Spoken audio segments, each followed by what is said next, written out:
نحمده ونصلي على رسوله الكريم أما بعد فأعوذ بالله من الشيطان الرجيم بسم الله الرحمن الرحيم وما أرسلناك إلا رحمة للعالمين وقال رسول الله صلى الله عليه وسلم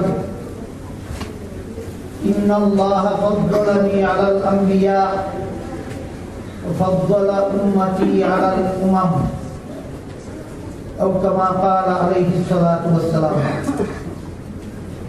শ্রদ্ধেয় সভাপতি হযরত উলামায়ে কেরাম, সম্মানিত সুধী সমাজ, আমি আশা করি আপনারা জানেন আজকের এই মুবারক সমাবেশের আয়োজন হয়েছে শানে রাসূল শিরোনামে। শানে রিসালাত, শানে রিসালাত কথার মানেই হলো রাসূলের শান মান মর্যাদা। রাসূল শুধু আমাদের রাসূল নন, আল্লাহ আমাদের রাসূলের আগে দুনিয়াতে আরো অনেক নবী রাসূল পাঠিয়েছে। সমস্ত নবী রাসূলগণকেই আল্লাহ অন্যান্য মুমিন মুসলমান ওলি আউলিয়াদের চেয়েও বিভিন্ন আলাদা মর্যাদা দান করেছে। সেই মর্যাদাগুলি আমাদের জানা থাকলেই আমরা যথাযথভাবে তাদেরকে মর্যাদা দিতে পারব। নবী রাসূলগণকে আল্লাহ কি কি আলাদা মর্যাদা দিয়েছেন সেগুলি জানা না থাকলে তো আমাদের পক্ষ থেকে তাদের যথাযথ মর্যাদা দেওয়ার প্রশ্নই আসে না। এজন্য শানে রিসালাত প্রসঙ্গে আমাদের স্মরণ রাখা দরকার হযরত আদম আলাইহিস সালাম থেকে নিয়ে মুহাম্মদুর রাসূলুল্লাহ সাল্লাল্লাহু আলাইহি ওয়াসাল্লাম পর্যন্ত আল্লাহ যত নবী রাসূল পাঠিয়েছেন দুনিয়াতে, সমস্ত নবী রাসূলগণকে আলাদা যেসব মর্যাদা দান করেছেন, এর মধ্যে একটা মর্যাদা হলো সমস্ত নবী রাসূলগণ ছিলেন আজীবন নিষ্পাপ। কোন নবী জীবনে কোনদিন গুনাহ করেনি। এটাকে পরিভাষাগতভাবে ইসমতে আম্বিয়া বলা হয়। নবীগণ মাসুম, সমস্ত নবীগণ নিষ্পাপ।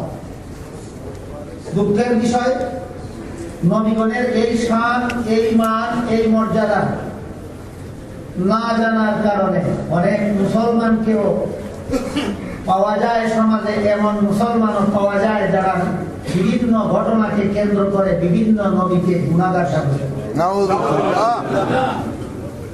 আমি আপনাদের এইদিকে একটু দৃষ্টি আকর্ষণ করতে চাই যে বিভিন্ন নবীগণের জীবনে এমন কিছু ঘটনা আছে যেগুলিকে ভুল ব্যাখ্যা করলে নবীগণকে গুনাহগার সাব্যস্ত করা যায়, কিন্তু সহি ব্যাখ্যা করলে নবীগণ গুনাহগার সাব্যস্ত হন না। যেমন আমার মনে হয় আপনারা সকলেই জানেন হযরত আদম আলাইহিস সালামকে আল্লাহ জান্নাতে দিয়ে যেখানে ইচ্ছা বসবাস করার, যে কোনো ফলমূল খাওয়ার অনুমতি দিয়ে শুধুমাত্র একটি গাছের ফল খেতে নিষেধ করেছে। শেষ পর্যন্ত ইবলিসের দুখায় আদম সেই নিষিদ্ধ গাছের ফল খেয়েছিল। এই ঘটনা সুস্পষ্টভাবে পবিত্র কোরআনের বিভিন্ন আয়াতে আল্লাহ বলেছেন। এটাকে যদি আপনি ভুল ব্যাখ্যা করেন তাহলে এই ঘটনার ভুল ব্যাখ্যার মাধ্যমে আপনি আদম আলাইহিস সালামকে গুনাহগার সাব্যস্ত করতে পারবেন। ভুল ব্যাখ্যাটা কেমন? আল্লাহর আদেশ নিষেধ লঙ্ঘন করলেই গুনাহ হয়, আল্লাহর আদেশ নিষেধ লঙ্ঘন করলেই গুনাহ হয়। সুতরাং আদম যেহেতু আল্লাহর নিষেধ লঙ্ঘন করেছেন, কাজেই এটা আদমের গুনাহ হয়েছে। এটা হলো ভুল ব্যাখ্যা। বুঝে থাকলে একটু দয়া করে বলুন, এই ব্যাখ্যাটা আদম আলাইহিস সালামের ঘটনার সঠিক ব্যাখ্যা না ভুল ব্যাখ্যা? ভুল ব্যাখ্যা। তাই সঠিক ব্যাখ্যা করবেন। সঠিক ব্যাখ্যা হলো মানুষের জীবনের কোন কাজের সাথে সওয়াব গুনার সম্পর্ক হয় দুনিয়ার জীবনে, জান্নাতি জীবনে নয়। দুনিয়ার জীবনে মানুষের কোন কাজের দ্বারা সওয়াব হয়, কোন কাজের দ্বারা গুনাহ হয়। জান্নাতি জীবনের কোন কাজে সওয়াব নাই, কোন কাজে গুনাহ নাই। সুতরাং আদম আলাইহিস সালাম নিষিদ্ধ গাছের ফল খেয়েছিলেন দুনিয়ার জীবনে না জান্নাতি জীবনে? জান্নাতি জীবনে। তাহলে এটা হলো সঠিক ব্যাখ্যা। এই ব্যাখ্যা মতো কি এই ঘটনার দ্বারা আদম গুনাহগার সাব্যস্ত হন? না, অবশ্যই।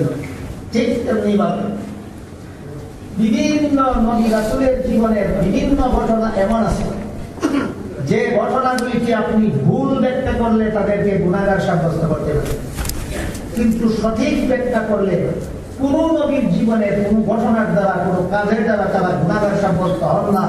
এটা একটা বিশেষ শানের ধারক। সমস্ত নবী রাসূলগণের এটা একটা বিশেষ মর্যাদা। এটাকে পরিভাষাগতভাবে ইসমতে আম্বিয়া বলা হয়, নবীগণের নিষ্পাপত্ব। সমস্ত নবী রাসূলগণ আজীবন নিষ্পাপ ছিলেন, তারা জীবনে কোনদিন একটি গুনাহ করেননি, তাদের আত্মা ছিল সকল প্রকার গুনাহ থেকে পবিত্র। এটা শানের রিসালাতের একটা অংশ। আল্লাহ পাক রব্বুল আলামিন নবী রাসূলগণকে আরো যত আলাদা মর্যাদা দান করেছেন, এর মধ্যে আরেকটা মর্যাদার বিবরণ দিয়ে হাদিস শরীফে রাসূল করিম সাল্লাল্লাহু আলাইহি ওয়াসাল্লাম বলেন, আল আমবিয়াউ আহইয়াউন ফি কুবুরিহিম ওয়া ফি রিওয়ায়াতিন কালা ইউসাল্লুন। রাসূল করিম সাল্লাল্লাহু আলাইহি ওয়াসাল্লাম বলেন, নবীগণকে দাফন করার পর তারা যার যার কবর শরীফের ভিতরে, যার যার রওজা শরীফের ভিতরে জীবিত অবস্থায় রাখেন। হাদিসের দ্বারা পরিষ্কার হয়ে গেল নবীগণ দাফন করার পরেও মৃত থাকেন না জীবিত হয়ে যান? জীবিত হয়ে যান। এইটাকে পরিভাষাগতভাবে বলা হয় হায়াতুন নবী। সমস্ত নবীগণ বরজখী জগতে, কবর জগতে জীবিত অবস্থায় আছেন। এই শান আল্লাহ পাক রব্বুল আলামিন, এই মান, এই মর্যাদা আল্লাহ পাক রব্বুল আলামিন একমাত্র নবী রাসূলগণকে দান করেছেন, অন্য কাউকে নয়। কোন কোন বর্ণনায় উল্লেখ আছে আল্লাহ রাসূল বলেন, নবীগণ যার যার রওজা শরীফের ভিতরে জীবিত অবস্থায় নামাজরত থাকেন। কেন নামাজরত থাকেন? কবর জীবনে যেমন ভাবে জান্নাতি জীবনে কোনো কাজে সওয়াব নাই, কোনো কাজে গুনাহ নাই, তেমনি ভাবে কবর জীবনেও তো কোনো কাজে সওয়াব নাই, কোনো কাজে গুনাহ নাই। কাজেই কবর জীবনে নামাজ না পড়লে যেমন গুনাহ নাই, কবর জীবনে নামাজ পড়লেও তো কোনো সওয়াব নাই। এই সওয়াব নাই কাজটা এই নবী রাসূলগণ কবরে কেন করেন? এই প্রশ্নের জবাব একটু ব্যাখ্যা সাপেক্ষ, সময় সাপেক্ষ, এই জন্য আমি সেই বিস্তারিত জবাবের দিকে যাচ্ছি না। শুধু অতি সংক্ষেপে আপনাদের কৌতূহল নিবারণের জন্য সংক্ষিপ্ত জবাবটা বলে দিচ্ছি। আল্লাহ পাক রব্বুল আলামিনের সাথে নবীগণের যে ঘনিষ্ঠ সম্পর্ক থাকে, এইরকম ঘনিষ্ঠ সম্পর্ক আর কোন বান্দার থাকে না। এমন অবস্থায় নবী রাসূলগণ আল্লাহর সাথে আলাপরত থাকলে নবীগণের যে আনন্দ অনুভূত হয়, এইরকম আনন্দ আর কোন কাজের দ্বারা অনুভূত হয় না। সুতরাং নবী রাসূলগণ কবর জগতে নামাজের মাধ্যমে আল্লাহর সাথে আলাপরত থাকেন, শুধু আল্লাহর সাথে আলাপের আনন্দটা উপভোগ করেন। সুবহানাল্লাহ। এই গেল কয়েকটা উদাহরণ। সমস্ত নবী রাসূলগণকে আল্লাহ যে সমস্ত আলাদা মর্যাদা দান করেছেন এই ব্যাপারে। তারপর কথা হলো আমাদের মহানবী মুহাম্মদুর রাসূলুল্লাহ সাল্লাল্লাহু আলাইহি ওয়াসাল্লামকে আল্লাহ শুধু অন্যান্য নবীগণের মতোই আলাদা মর্যাদা দান করেননি। আমাদের নবীকে আল্লাহ পাক রব্বুল আলামিন সৃষ্টির শ্রেষ্ঠ মর্যাদা দান করেছেন। সুবহানাল্লাহ। আমাদের নবীকে আল্লাহ এমন কতগুলি মর্যাদা দান করেছেন, যেই মর্যাদা কোন নবী, রাসূল, ওলি, আউলিয়া, মানব, দানব, জিন, ফেরেশতা, আসমান, জমিন, আরশ, কুরসি, লৌহ, কলম কোনো কিছুকেই আল্লাহ ওই সমস্ত মর্যাদা দান করেননি যে সমস্ত মর্যাদা আল্লাহ আমাদের নবীকে আলাদা দান করেছেন। আমাদের নবীকে যে সমস্ত আলাদা মর্যাদা দান করেছেন, ওই সমস্ত মর্যাদার প্রতি ইঙ্গিত করে আল্লাহ পবিত্র কোরআনে বহু আয়াত নাযিল করেছেন। এর মধ্যে এক আয়াতে বলেন, ইন্না আ'তাইনাকাল কাউসার। এর মর্মার্থ হলো, নিশ্চয়ই আমি আপনাকে অসংখ্য অগণিত নিয়ামত দান করেছি। ব্যাখ্যা অনেক লম্বা, যার সময় আমার হাতে এখন নেই। আরেক আয়াতে আল্লাহ রাব্বুল আলামিন বলেন, ওয়া মা আরসালনাকা ইল্লা রাহমাতাল লিল আলামিন। আপনাকে আমি সমস্ত জগৎবাসীর জন্য রহমত বানিয়ে পাঠিয়েছি। সুবহানাল্লাহ। এই মর্যাদা আর কোন নবীর বেলায় আল্লাহ কোরআনের কোন আয়াতে বলেন। সমস্ত জগৎবাসীর জন্য রহমত হওয়ার মর্যাদা রাসূল করিম সাল্লাল্লাহু আলাইহি ওয়াসাল্লাম আর কোন নবীর ব্যাপারে তার হাদিসে বলেননি। একমাত্র আমাদের নবীর ব্যাপারে আল্লাহ পবিত্র কোরআনে বলেন, ওয়ামা আরসালনাকা ইল্লা রাহমাতাল লিল আলামিন। আলামিন সমস্ত জগৎবাসীকে বলা হয়। সমস্ত জগৎবাসীর ভিতরে যেমন ভাবে মানব আছে, দানব আছে, জিন আছে, ফেরেশতা আছে, আসমান আছে, জমিন আছে, পাহাড় পর্বত নদী নালা আছে, যেমন ভাবে সমস্ত জগৎবাসীর ভিতরে গাছপালা আছে, জীবজন্তু আছে, কীট পতঙ্গ আছে, আরশ কুরসি লৌহ কলম আছে, সবগুলিকেই সমস্ত জগৎ বলা হয়। আর আল্লাহ বলেন, এই সমস্তের জন্যই আমি আল্লাহ আপনাকে রহমত বানিয়ে পাঠিয়েছি। সুবহানাল্লাহ। এখানে অবশ্যই আমাদের বোঝার ব্যাপার, গাছপালার জন্য আল্লাহ আমাদের নবীকে কিভাবে রহমত বানাইলেন, পাহাড় পর্বতের জন্য আল্লাহ আমাদের নবীকে কিভাবে রহমত বানাইলেন, আসমান জমিনের জন্য আল্লাহ আমাদের নবীকে কিভাবে রহমত বানাইলেন, এমনকি অমুসলিম নবীর দুশমন বেদিন কাফিরদের জন্য আল্লাহ আমাদের নবীকে কিভাবে রহমত বানাইলেন, মুমিন মুসলমানদের জন্য আল্লাহ আমাদের নবীকে কিভাবে রহমত বানাইলেন, ওলিয়া উলিয়ার জন্য আল্লাহ আমাদের নবীকে কিভাবে রহমত বানাইলেন, সাহাবায়ে কেরামের জন্য আল্লাহ আমাদের নবীকে কিভাবে রহমত বানাইলেন, এমনকি সমস্ত নবী রাসূলগণের জন্য আল্লাহ আমাদের নবীকে কিভাবে রহমত বানাইলেন। অবশ্যই এই সমস্ত কথা দীর্ঘ আলোচনা সাপেক্ষ, ব্যাখ্যা সাপেক্ষ ব্যাপার। এর মধ্যে থেকে আমি আজকের মতো শুধু বেদিন কাফির যারা আমাদের নবীকে মানে না তো মানেই না, বরং পাল্টা আমাদের এই রহমতুল লিল আলামিনের বিরুদ্ধে দুশমনী করে, এদের জন্য আল্লাহ আমাদের নবীকে কিভাবে রহমত বানাইলেন এর দুটা উদাহরণ পেশ করছি। এক নম্বর উদাহরণ হয়তো আপনারা অনেকেই জানেন, আমাদের নবী মুহাম্মদুর রাসূলুল্লাহ সাল্লাল্লাহু আলাইহি ওয়াসাল্লাম 13 বছরের মক্কি জিন্দেগিতে এক পর্যায়ে তাইফবাসীকে ঈমানের দাওয়াত দেওয়ার জন্য, ইসলামের দাওয়াত দেওয়ার জন্য গিয়েছেন। এই ঘটনায় সিরাতুন নবী বিষয়ক কিতাবে পরিষ্কার ভাষায় উল্লেখ আছে, রাসূল করিম সাল্লাল্লাহু আলাইহি ওয়াসাল্লাম তাইফবাসীকে যে ঈমানের দাওয়াত দিলেন, আমি খুব সংক্ষেপে বলছি, তারা ঈমান তো গ্রহণ করবেই না, বরং তাইফের বড় বড় নেতৃস্থানীয় লোকেরা, নেতারা, সরদারেরা যুবক ছেলেমেয়েদেরকে, মস্তান ছেলেমেয়েদেরকে নবীর বিরুদ্ধে লেলিয়ে দিল, বলে দিল যে মক্কা থেকে একটা পাগল এসেছে, পাগলকে নিয়ে আপনারাই বলুন, নেতৃস্থানীয় লোকেরা যদি কারো বিরুদ্ধে এই মস্তানদেরকে লেলিয়ে দেয়, তখন সমাজের অবস্থাটা কি হতে পারে? আমাদের বর্তমান দুনিয়ার অনেক সমাজের অবস্থা এমনই দেখা যায়, যারা স্থানীয় তারা মস্তানদেরকে লেলিয়ে দেয়, কোনো নিরীহ মানুষকে নিয়ে ছিনিয়ে খেলা। এটা আজকের নতুন ইতিহাস নয়, এটা আমাদের নবীর জীবনে তাইফের ময়দানে ঘটেছিল। নেতৃস্থানীয় লোকেরা মস্তান ছেলেমেয়েদেরকে আমাদের নবীকে নিয়ে মজা করার জন্য, কৌতুক করার জন্য, মস্তানি করার জন্য নিয়ে দিয়েছিল। তারা এমন ভাবে এই নেতাদের উস্কানিতে যুব সম্প্রদায় এমন ভাবে আমাদের নবীর শরীর মুবারকে পাথর নিক্ষেপ করেছিল, পাথরের ঢিল নিক্ষেপ করেছিল বৃষ্টি বর্ষণের মতো। এই তাদের বিক্ষিপ্ত ঢিলের আঘাতে আঘাতে নবীর সমস্ত শরীর ক্ষতবিক্ষত হয়ে রক্তে লাল হয়ে গিয়েছিল। এমন অবস্থায় নবী এক গাছের ছায়ায় আশ্রয় নিয়ে বসে পড়েছিলেন। আল্লাহ পাক রব্বুল আলামিন জিবরিল ফেরেশতাকে পাঠিয়ে বললেন, আমার নবীকে বলুন, এই তাইফবাসী আমার নবীর সাথে যে বেয়াদবি করেছে, আমি আল্লাহ তো দেখেছি, তিনি যদি এর প্রতিশোধ চান, তিনি যদি এর বিচার চান, তাহলে আমি তাইফের দুই প্রান্তের দুই পাহাড়কে একত্রিত করে সমস্ত তাইফবাসীকে নিষ্পেষিত করে দেব।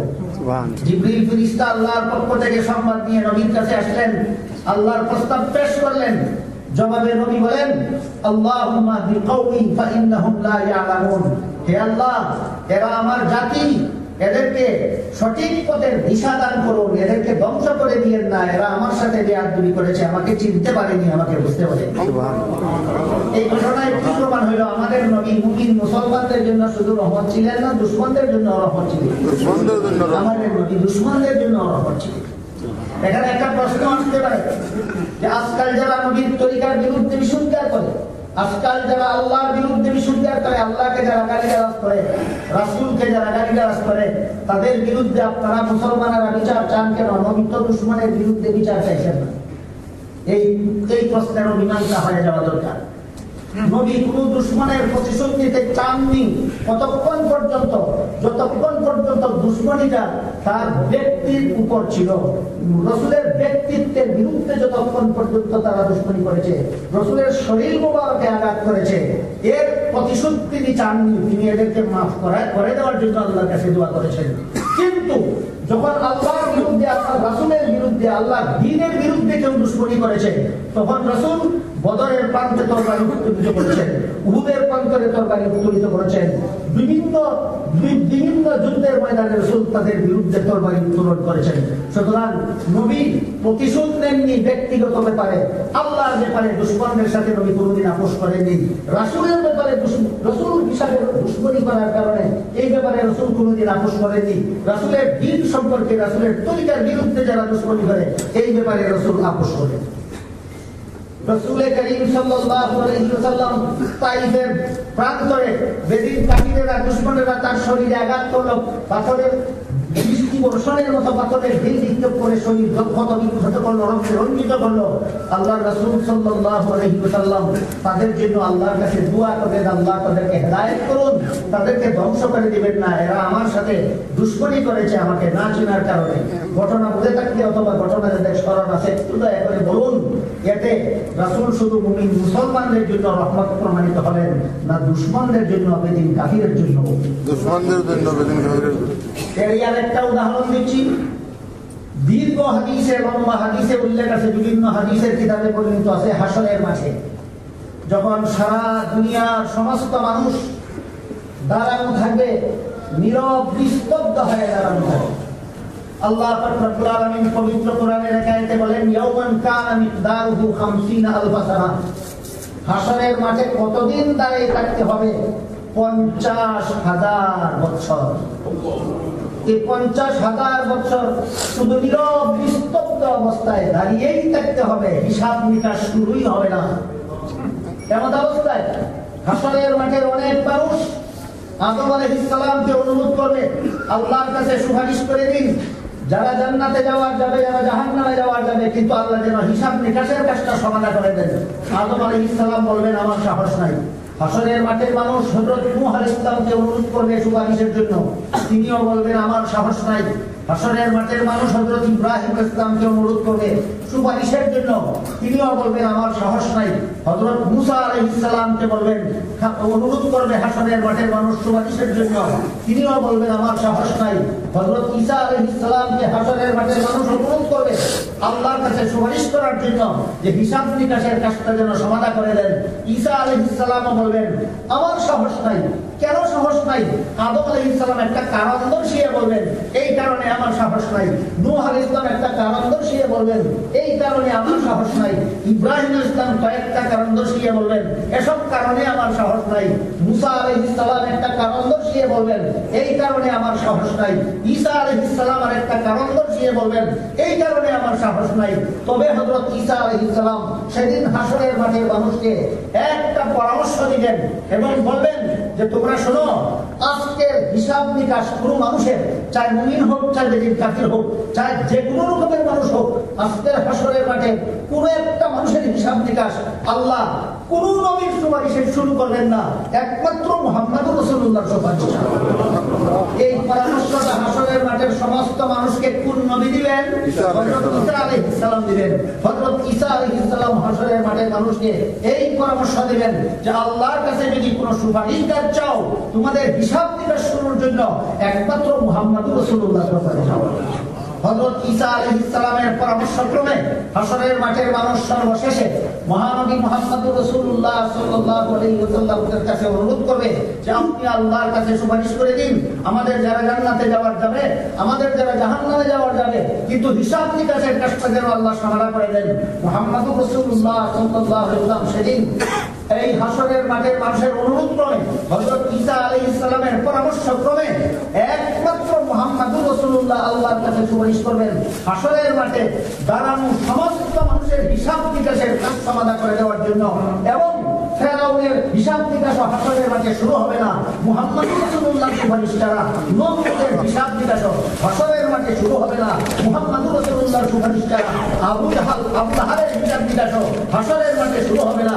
মুহাম্মদ রাসূলুল্লাহ সুপারিশ ছাড়া ডক্টর আহমদ শরীফের হিসাব নিকাশ, কুখ্যাত লতিফ সিদ্দিকীর হিসাব নিকাশ, কুখ্যাত আব্দুল কুফারের হিসাব নিকাশ হাসরের মাঠে শুরু হবে না। রহমতুল লিল আলামিন মুহাম্মদ রাসূলুল্লাহ সুপারিশ ছাড়া। মুহাম্মদ রাসূলুল্লাহ সাল্লাল্লাহু আলাইহি ওয়াসাল্লামের সুপারিশে বলুন শুধু মুমিন মুসলমানের হিসাব নিকাশ শুরু হবে হাসরের মাঠে, না বেদিন কাফিরেরও? বেদিন কাফিরের। তাহলে এখন মুহাম্মদ রাসূলুল্লাহ কার জন্য রহমত সাব্যস্ত হলেন? সবার জন্য। হ্যাঁ, এজন্য আল্লাহ কোরআনে বলেন ওয়া আরসালনাকা ইল্লা রাহমাতাল লিল আলামিন, আপনাকে সমস্ত জগৎবাসীর জন্য রহমত বানিয়ে পাঠিয়েছি। এত কিছু সত্ত্বেও এই রহমতুল লিল আলামিন নবীর দুশমনের অভাব ছিল না তার জীবদ্দশায়ও। তিনি যখন দুনিয়াতে ছিলেন তার 13 বছরের মক্কি জিন্দেগিতেও তার দুশমনের অভাব ছিল না, তার 10 বছরের মদনী জিন্দেগিতেও তার দুশমনের কোনো অভাব ছিল না। আমাদের বর্তমান দুনিয়াতেও তার দুশমনদের কোনো অভাব নাই। এই সমস্ত দুশমনেরা তার দুশমনি করে বিন্দু মাত্র ক্ষতি করতে পারে না, একমাত্র নিজেদের কপালে কুড়াল মারা ছাড়া। আমাদের বর্তমান সমাজে যে সমস্ত মুরতাদ বেঈমানেরা এই রহমতুল লিল আলামিনের দুশমনি করে যাচ্ছে, এই রহমতুল লিল আলামিনের দ্বীন তথা শরীয়তের দুশমনি করে যাচ্ছে, ইসলামের বিধিবিধানের বিরুদ্ধে বিশুদ্ধার করে যাচ্ছে, এর মধ্যে একটা কুখ্যাত দুশমনের নাম কুখ্যাত আব্দুল লতিফ সিদ্দিকী, আর একটা কুখ্যাত দুশমনের নাম কুখ্যাত, আমার আগে হুজুর বলেছেন, আব্দুল কুফার, বেদিন কাফিরদের দাস। বেদিন কাফিরের দাস, বেদিন কাফিরে তাকে দাস রূপে কিনে নিয়েছে মুহাম্মদ রাসূলুল্লাহ ইসলামের বিধিবিধানের বিরুদ্ধে বিশুদ্ধার করার জন্য। এই দাস বলে যে আল্লাহর সবগুলি নাম দেবতার নামে নামে নাম। আল্লাহ একটা দেবতার নাম ছিল, সেই নামে নামে আল্লাহর নামকরণ করা হয়েছে। রহমান একটা দেবতার নাম ছিল, সেই নামে নামে আল্লাহর নামকরণ করা হয়েছে। গফফার একটা দেবতার নাম ছিল, এই আব্দুল গফফার বলে। গফফার একটা দেবতার নাম ছিল, এই দেবতার নামে নামে আল্লাহর নাম গফফার করা হয়েছে। আমি বলতে চাই, তোমার কথা যদি একটু সময়ের জন্য মেনে নেওয়া হয় যে গফফার একটা দেবতার নাম ছিল, তাহলে তোমার নাম তো আব্দুল গফফার, এর অর্থ কি দাঁড়ায়? দেবতার দাস। তাইলে তুই দেবতার দাস, তুই আল্লাহর বান্দা নস। এই সমস্ত শয়তানি উক্তির কারণে তার বিরুদ্ধে আমেরিকায় যেখানে বলেছিল কথা সেখানেই জুতা মিছিল হয়েছে। কিসের মিছিল হয়েছে? জুতা মিছিল হয়েছে। বর্তমান দুনিয়ার প্রায় 200 কোটি মুসলমানের 400 কোটি জুতা যদি একসাথে তার গালে মারা হয়, তবুও তার এই বিয়াদবির যথাযথ বিচার হবে না। হাদিস শরীফে রাসূল করিম সাল্লাল্লাহু আলাইহি ওয়াসাল্লাম বলেন, মান বাদদালা দীনাহু ফাকতুলুহু। এই কুখ্যাত মুনাফিক সারা জীবন ভর নিজেকে মুসলমান হিসেবে পরিচয় দিয়েছে, আজকে ইসলামের বিরুদ্ধে বিশুদ্ধার করে যাচ্ছে। যারা আগে মুসলমান পরিচিতি ছিল, পরে যখন ইসলামের বিরুদ্ধে চলে যায় তখন ইসলামের পরিভাষায় তাদেরকে মুরতাদ বলা হয়। পবিত্র কোরআনের আয়াতে আল্লাহ বলেন, ওয়া ইয়ারতাদিদ মিনকুম আন দীনিহি ফায়ামুত ওয়া হুয়া কাফিরুন ফাউলাইকা হাবিতাত আমালুহুম ফিদ দুনিয়া ওয়াল আখিরাহ। হে মুমিন মুসলমানেরা, তোমাদের মধ্য থেকে কেউ যদি মুরতাদ হয়ে যায়, আগে মুসলমান ছিল এখন ইসলাম বিরোধী হয়ে যায়, ইসলাম বিদ্রোহী হয়ে যায়, তাহলে এই ব্যক্তিকে কোরআনের ভাষায় মুরতাদ বলা হয়, রাসূলের হাদিসের ভাষায় মুরতাদ বলা হয়। এই ব্যক্তি কাফের হয়ে যায়। এমন অবস্থায় তার মরণ হলে মরণের আগেও তার দুনিয়া ধ্বংস হয়ে গেল, মরণের পরে তার আখিরাত ধ্বংস হয়ে গেল। বুঝা থাকতে বলুন, কুখ্যাত বেঈমান কাফির মুরতাদেরা আমাদের নবীর দুশমনি করে নবীর কোন ক্ষতি করে যাচ্ছে না নিজেদেরই কপালে কোরআন মেরে যাচ্ছে, নিজেদেরই কপালে কোরআন মেরে যাচ্ছে। এইরকম একটা কুখ্যাত মুরতাদ কুখ্যাত আব্দুল লতিফ সিদ্দিকী, সে নিজেও 1999 সালে হজ করেছিল। অথচ গত বছর আমেরিকার নিউ ইয়র্কে গিয়ে বলে যে মুহাম্মদ হজের ব্যবস্থা করে গেছে, তার বংশধরদের পেট পালার সুযোগ দেওয়া। এটাকে কি বলবেন? এটাকে শয়তানি বলবেন, না দুষ্টামি বলবেন, না ইকরামি বলবেন, না এটাকে কি বলা যায়, না বান্দরামি বলবেন? এত বড় বান্দর, এত বড় ইতর, এত বড় শয়তান অতীতেও কোনোদিন জন্ম হয়নি, মনে হয় না ভবিষ্যতে কোনোদিন জন্ম হবে বলে। আল্লাহ পবিত্র কোরআনের বিভিন্ন আয়াতে, কোন আয়াতে ইঙ্গিতে, কোন আয়াতে সুস্পষ্টভাবে বলে দিয়েছেন, আদম আলাইহিস সালামকে পৃথিবীতে পাঠানোর আগেই ফেরেশতাদের দ্বারা আল্লাহ কাবাঘর নির্মাণ করিয়েছিলেন দুনিয়ার গুনাহগার মানুষের হজের উসিলায় তাদের গুনাহ মাফ হবে। আদম আলাইহিস সালাম দুনিয়াতে আসার পরে পুনর্নির্মাণ করেন কাবাঘর। ইব্রাহিম আলাইহিস সালাম আবার কাবাঘর নির্মাণ করেছিলেন গুনাহগার মানুষের গুনাহ মাফের জন্য। হাদিস শরীফে উল্লেখ আছে রাসূল করিম সাল্লাল্লাহু আলাইহি ওয়াসাল্লাম বলেন, যে ব্যক্তি দুইটা শর্ত সাপেক্ষে হজ করে আল্লাহর ঘরের তওয়াফ জিয়ারতে যায়, একটা হলো সকল প্রকার গুনাহ বর্জন করার মাধ্যমে, আরেকটা হলো সকল প্রকার অশ্লীলতা বর্জন করার মাধ্যমে যারা হজে যায় আল্লাহ পাক রব্বুল আলামিন তাকে এমন ভাবে নিষ্পাপ বেগুনাহ বানিয়ে বাড়িতে ফিরিয়ে দেন যেমন ভাবে একটা শিশু সন্তান সম্পূর্ণ নিষ্পাপ বেগুনাহ অবস্থায় জন্মগ্রহণ করে। ফিরিস্তারা যদি কাবাঘর নির্মাণ করালেন গুনাহগারের গুনাহ মাফের জন্য, বা আদম আলাইহিস সালাম যদি কাবাঘর নির্মাণ করেন এই ঘরের তওয়াফ জিয়ারতটা হজের মাধ্যমে জীবনের গুনাহ মাফ করার জন্য, ইব্রাহিম আলাইহিস সালাম যদি এই ঘর নির্মাণ করলেন তওয়াফ জিয়ারতটা হজের মাধ্যমে জীবনের গুনাহ মাফ করার জন্য, মুহাম্মদুর রাসূলুল্লাহ হজের মতো বিধান দিলেন করেন কেমন ভাবে নিজের বংশধরের পেট পালার জন্য শয়তানিয়ার কাকে বলা হয়, মাতলামিয়ার কাকে বলা হয়, ইসলামিয়ার কাকে বলা হয়, বন্ডামিয়ার কাকে বলা হয়। সুতরাং পরিষ্কার আমাদের স্মরণ রাখা দরকার, এই রহমাতুল লিল আলামিনের বিরুদ্ধে, এই রহমাতুল লিল আলামিনের দ্বীনের বিরুদ্ধে, রহমাতুল লিল আলামিনের ইসলামের বিধানের বিরুদ্ধে যারা বিশুদ্ধার করবে, আল্লাহ পরিষ্কার ভাষায় বলে দিয়েছেন, ওয়া মান ইয়ারতাদিদ মিনকুম আন দীনিহি ফায়ামুত ওয়া হুয়া কাফিরুন ফাউলাইকা হাবিতাত আমালুহুম ফিদ দুনিয়া ওয়াল আখিরাহ। তোমাদের মধ্যে যারা ইসলাম দ্রোহী হয়ে যাবে এদের দুনিয়া বরধ্বংস হয়ে যাবে, আখিরাত বরবাদ হয়ে যাবে। সুতরাং আমরা এই নবীর শান, এই নবীর মান, এই নবীর মর্যাদা যথাযথভাবে আলোচনার মাধ্যমে বুঝতে পারি। আমরা এই নবীর শান, মান, মর্যাদা বুঝার মাধ্যমে যথাযথভাবে নবীকে মর্যাদা দেওয়ার নামের মাধ্যমে নিজেদের দুনিয়া এবং আখিরাতের জীবনকে সাফল্যমণ্ডিত করার সৌভাগ্য আল্লাহ সবাইকে দান করুন। আমিন। সুবহান রাব্বিকা রাব্বিল ইজ্জাতি আম্মা ইয়াসিফুন ওয়া সালামুন আলাল মুরসালিন ওয়ালহামদুলিল্লাহি রাব্বিল আলামিন। 10 মিনিট আছে? ঠিক আছে। তোমার বলতেছেন আমার সময় আরো 10 মিনিট আছে, তোমার 10 মিনিট একটা কথা আপনাদেরকে বলি। এই কুখ্যাত কুফার, এই কুখ্যাত আব্দুল কুফার বলে যে আল্লাহ এক দেবতার নাম ছিল আল্লাহ, এর নামে নামে আল্লাহর নাম রাখা হয়েছে। এক দেবতার নাম ছিল রহমান, এর নামে নামে রহমান নামকরণ করা হয়েছে।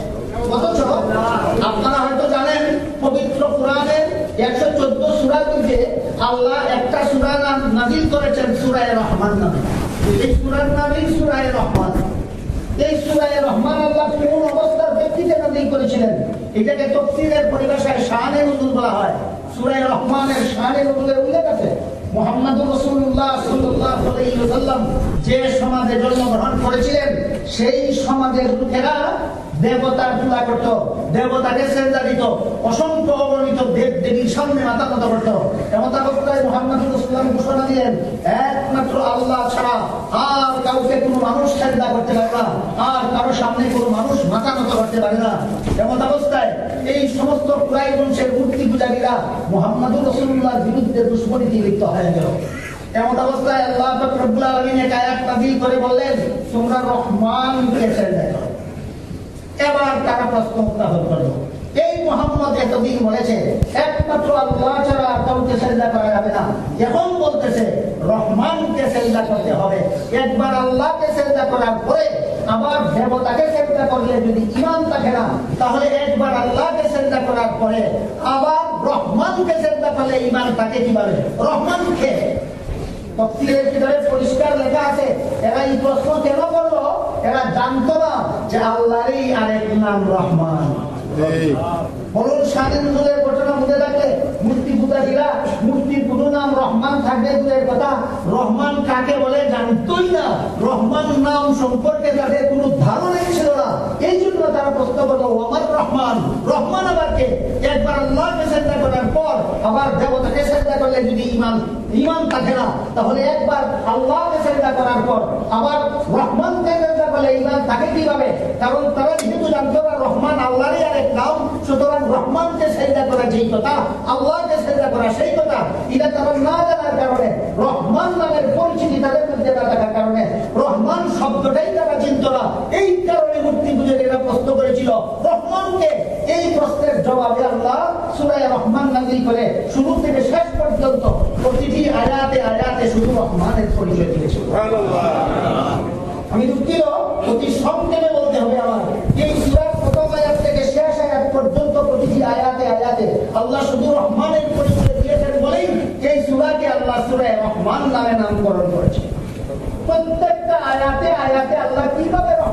পরিচয় দিয়েছেন, এর সামান্য একটু আবার দিচ্ছি আপনাদেরকে। এই সূরার প্রথম আয়াতটা একটা শব্দের দ্বারা, উল্লেখযোগ্য একটা শব্দের দ্বারা আয়াত সমাপ্ত। শব্দটা হলো আর রহমান। এরপরে 2 নম্বরের আয়াত হলো আল্লামাল কুরআন। 3 নম্বর আয়াত হলো খালাকাল ইনসান। আর রহমান প্রথম আয়াত, এর অর্থ হলো দয়াল আল্লাহ। আর রহমান প্রথম আয়াত, এর অর্থ দয়াল আল্লাহ। আল্লামাল কুরআন দ্বিতীয় আয়াত, এর অর্থ হলো কুরআন শিক্ষা দিয়েছেন। আর খালাকাল ইনসান 3 নম্বর আয়াত, এর অর্থ হলো মানুষ সৃষ্টি করেছেন দয়াল আল্লাহ, কুরআন শিক্ষা দিয়েছেন, মানুষ সৃষ্টি করেছেন। প্রথম আয়াতটা যে দয়াল আল্লাহ, এখানে তো একটা শব্দ, এক শব্দ দিয়ে তো কোনো কথা পরিপূর্ণ হয় না। তাইলে এই সূরার প্রথম আয়াতটা কিভাবে এক শব্দ দিয়ে পরিপূর্ণ হইল? এই প্রশ্নের জবাব দিয়ে মুফাসসিরিনে কেরাম তাফসীরের কিতাবে লিখেছেন যে কোন সেন্টেন্স 2টা ওয়ার্ডের দ্বারা কমপ্লিট হয়। একটা হলো সাবজেক্ট আর একটা হলো প্রেডিকেট। আর রহমান শব্দটাকে আল্লাহ সাবজেক্ট সাব্যস্ত করেছেন, পরবর্তী আয়াতটাকে ফার্স্ট প্রেডিকেট, তারপরের আয়াতকে সেকেন্ড প্রেডিকেট, তারপরের আয়াতকে থার্ড প্রেডিকেট, তারপরের আয়াতকে ফোর্থ প্রেডিকেট, তারপরের আয়াতকে ফিফথ প্রেডিকেট, তারপরের আয়াতকে সিক্সথ প্রেডিকেট। এইভাবে সর্বশেষ আয়াত পর্যন্ত প্রতিটি আয়াতকে এক একটা প্রেডিকেট সাব্যস্ত করে, প্রথম আয়াতটাকে শুধু সাবজেক্ট সাব্যস্ত করে। এই সিস্টেমে, এই পদ্ধতিতে আল্লাহ এই সূরার প্রতিটি আয়াতে আয়াতে শুধুমাত্র রহমানের পরিচয় দিয়েছেন। কেন? এরা রহমান ছিল না, প্রশ্ন করেছিল রহমানকে। এই জন্য আল্লাহ এই পদ্ধতিতে সূরার শুরু থেকে শেষ পর্যন্ত প্রতিটি আয়াতে আয়াতে রহমানের পরিচয় দিয়েছেন বলে আল্লাহ সূরার নামকরণ করেছেন সূরা রহমান। বুঝে থাকতে দয়া করে বলুন, মূর্তি পূজারীরা রহমান নামে কোন মূর্তির পূজা করবে দূরের কথা, রহমান শব্দটা অতি চিন্ত। এই গাঞ্জা করে কয় কি, এই বলদে কয় কি, এই শয়তানে কয় কি? এই জন্য বলেছি 200 কোটি মুসলমানের 400 কোটি জুতা একসাথে তার গালে মারলেও তার যথাযথ বিচার হবে না, মুসলমানদের পায়ে জুতার অপমান হবে।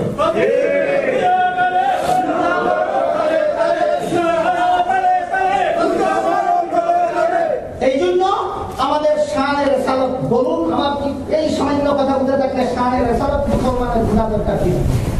শানের রেসালত বোঝা দরকার। রাসূলের শান মান মর্যাদা সমাজের মুসলমান জানলে বুঝলে এই ধরনের শয়তানেরা, এই ধরনের বেঈমানেরা, এই ধরনের মুরতাদেরা রাহমাতুল লিল আলামিনের বিরুদ্ধে বিশুদ্ধার করার মতো দুঃসাহস দেখাতে পারবে না। আল্লাহ আমাদেরকে শানের রেসালত বুঝার সৌভাগ্য দান করুন।